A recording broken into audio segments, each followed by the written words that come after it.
बिल्कुल, आज के समय वीडियो में बात करेंगे कि कैसे आप लिया इलेक्ट्रिक से कुछ वैकेंसी निकली डिफरेंट उसमें इलेक्ट्रिकल हीटिंग उसमें यूनिट्स रिफाइनरी की तरफ से है, जैसे गुजरात हो गया, बरौनी गुजरात, गुवाहाटी, हल्दिया, मथुरा, पानीपत, ये सब तरफ से आई है।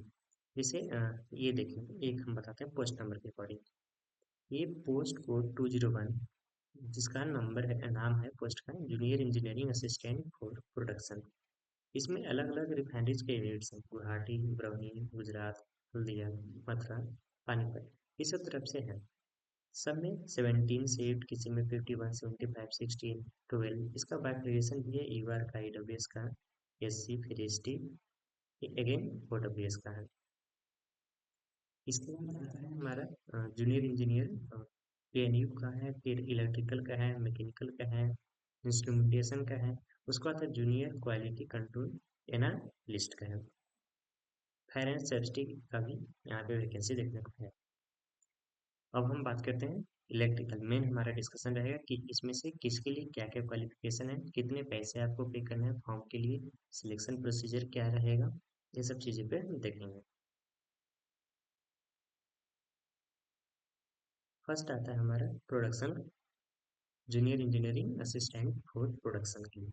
इसमें आपको मिनिमम 3 ईयर का डिप्लोमा होना चाहिए केमिकल इंजीनियरिंग में, या केमिकल टेक्नोलॉजी, या केमिकल टेक्नोलॉजी फर्टिलाइजर्स, या पेट्रोकेमिकल इंजीनियरिंग, या पेट्रोकेमिकल टेक्नोलॉजी, या रिफाइनरी एंड पेट्रोकेमिकल इंजीनियरिंग। या तो आपके पास बीएससी होना चाहिए physics, maths, chemistry and industrial chemistry. अगर इन सब में है और 50% मार्क्स है आपके पास, तो आप क्वालिफाइड हैं, आप इस फॉर्म को फिलअप कर सकते हैं। नेक्स्ट पोस्ट है हमारा, एक minute.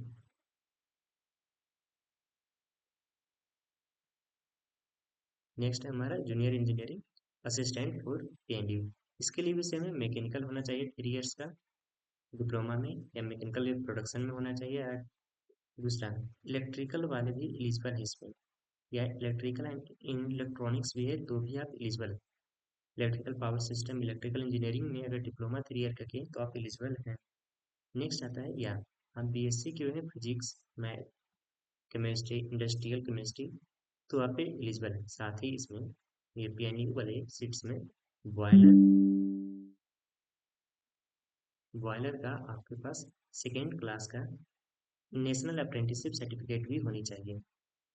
Boiler competency certificate with second class, या national apprenticeship certificate in boiler attendant होना चाहिए आपके पास। नेक्स्ट है पीएनयू ओ&एम। इसमें 3 ईयर डिप्लोमा होना चाहिए आपको इलेक्ट्रिकल इंजीनियरिंग में, या electrical and electronics engineering, electrical power system, या इलेक्ट्रिकल इंजीनियरिंग में। नेक्स्ट है इलेक्ट्रिकल का स्पेसिफिक जो दिया हुआ है, इसमें आपको इलेक्ट्रिकल इंजीनियरिंग में 3 इयर्स का डिप्लोमा होनी चाहिए, या इलेक्ट्रिकल एंड इलेक्ट्रॉनिक्स में होनी चाहिए, इलेक्ट्रिकल पावर सिस्टम में, या इलेक्ट्रिकल इंजीनियरिंग इंडस्ट्रियल कंट्रोल में होना चाहिए, तो आप एलिजिबल हैं। नेक्स्ट आता है मैकेनिकल का। मैकेनिकल में 3 इयर्स का मैकेनिकल होना चाहिए डिप्लोमा, या तो मैकेनिकल प्रोडक्शन इंजीनियरिंग में होना चाहिए, तो आप इस पोस्ट के लिए एलिजिबल हैं। नेक्स्ट आता है इंस्ट्रूमेंटेशन। इंस्ट्रूमेंटेशन में है हमारा डिप्लोमा होना चाहिए 3 इयर्स का इंस्ट्रूमेंटेशन इंजीनियरिंग में, या तो इंस्ट्रूमेंटेशन एंड इलेक्ट्रॉनिक्स इंजीनियरिंग, या instrumentation and control engineering applied in electronics and instrumentation engineering, या इलेक्ट्रॉनिक्स एंड इलेक्ट्रिकल इंजीनियरिंग। अगर इन सब डिसिप्लिन में आप डिप्लोमा किए हुए हैं तो आप जूनियर इंजीनियरिंग असिस्टेंट फोर, आप इस पोस्ट के लिए यानी 206 पोस्ट नंबर के लिए आप फॉर्म फिल कर सकते हैं। नेक्स्ट आता है जूनियर क्वालिटी कंट्रोल एनालिस्ट। इसके लिए जिसका पोस्ट कोड है 207, इसमें बीएससी मैथ, फिजिक्स, केमिस्ट्री और इंडस्ट्रियल केमिस्ट्री में होनी चाहिए। अगर आप इन सब में 50% मार्क्स, आपके पास 50% मार्क्स है, तो आप क्वालिफाइड हैं। नेक्स्ट आता है फायर्स के लिए, फायर सेफ्टी के लिए। इसमें आपको वैलिड वैलिड हैवी व्हीकल का ड्राइविंग लाइसेंस साथ में होना चाहिए, और आपका इंटरमीडिएट विद सब ऑफिसर्स कोर्स फ्रॉम एनएफएससी नागपुर से होना चाहिए, या कोई भी गवर्नमेंट ऑर्गेनाइज्ड बोर्ड से होना चाहिए। साथ में हैवी व्हीकल का ड्राइविंग लाइसेंस भी होना चाहिए।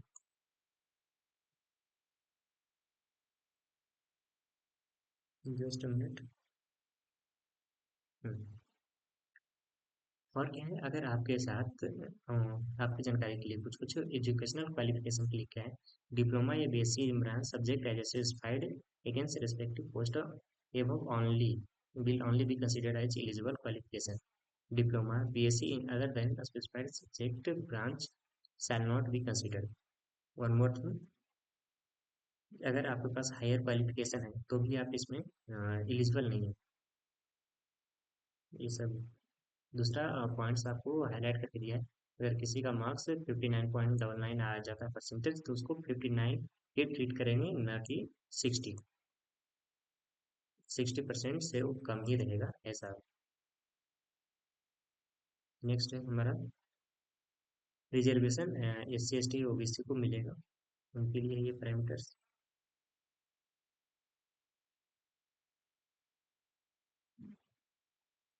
नेक्स्ट है हमको SC ST PWD और जितने भी एक्स सर्विसमैन हैं उनको कोई भी एग्जामिनेशन फी होता है, उनको पेमेंट करने की जरूरत नहीं है।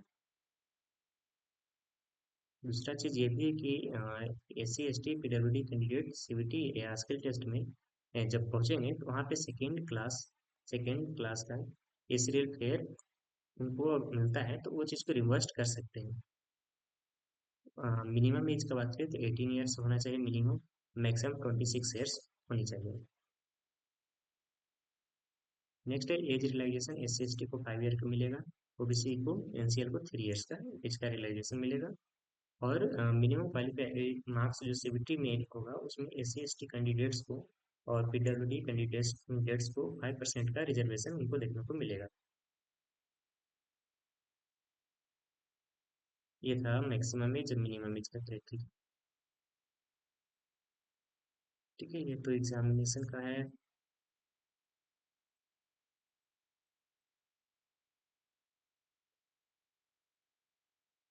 पेमेंट्स, पैसा तो मिलेगा ही, बेसिक पे मिलेगा, DA मिलेगा, अदर अलाउंस मिलेगा, HRA, medical facility, productivity incentives वगैरह वगैरह जो भी है सब मिलेंगे इन सब चीज़ें। इसके लिए बेफिक्र रहना है। और इम्पोर्टेंट्स, जितने भी OBC AWS और जनरल के कैंडिडेट्स हैं उनको 300 रुपीज़ का पेमेंट करना होगा एप्लीकेशन फी, जो नॉन रिफंडेबल रहेगा। ऑनलाइन एप्लीकेशन की बात करें तो 20 दिसंबर से स्टार्ट हो जाएगा फॉर्म भरना।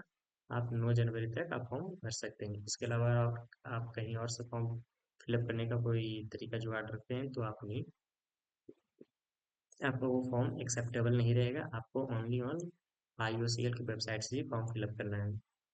जैसे अदर भी थर्ड पार्टी वेबसाइट्स होते हैं ना, तो उसमें भी क्या करता है ना, वो डायरेक्ट एक इनडायरेक्ट मेथड रख देता है, इनडायरेक्टली आपको IOCL की वेबसाइट पे ही लेके जाएगा। रजिस्ट्रेशन का ये सब प्रोसीजर है जो आपको उतना इम्पोर्टेंट नहीं है, जस्ट आपको जानना है तो आप जान सकते हैं। ठीक है, ये रहा आपका कुछ टेंटेटिव डेट्स। जैसे का फॉर्म फिलअप होगा आपका 20 तारीख से स्टार्ट हो जाएगा, आपका 9 तारीख तक, आपका 9 जनवरी तक आपका फॉर्म फिलअप का लास्ट डेट है। और आपका जो CBT के लिए, जो एग्जामिनेशन के लिए आपके पास कॉल लेटर आएगा यानी एडमिट कार्ड, वो 7 डेज पहले आ जाएगा। उसके बाद CBT टेस्ट होने का जो डेट है आपको जनवरी के सेकेंड लास्ट वीक में होगा, और उसका रिजल्ट CBT के 2 हफ्ते के बाद आ जाएगा। धन्यवाद, इस वीडियो में इतना ही था।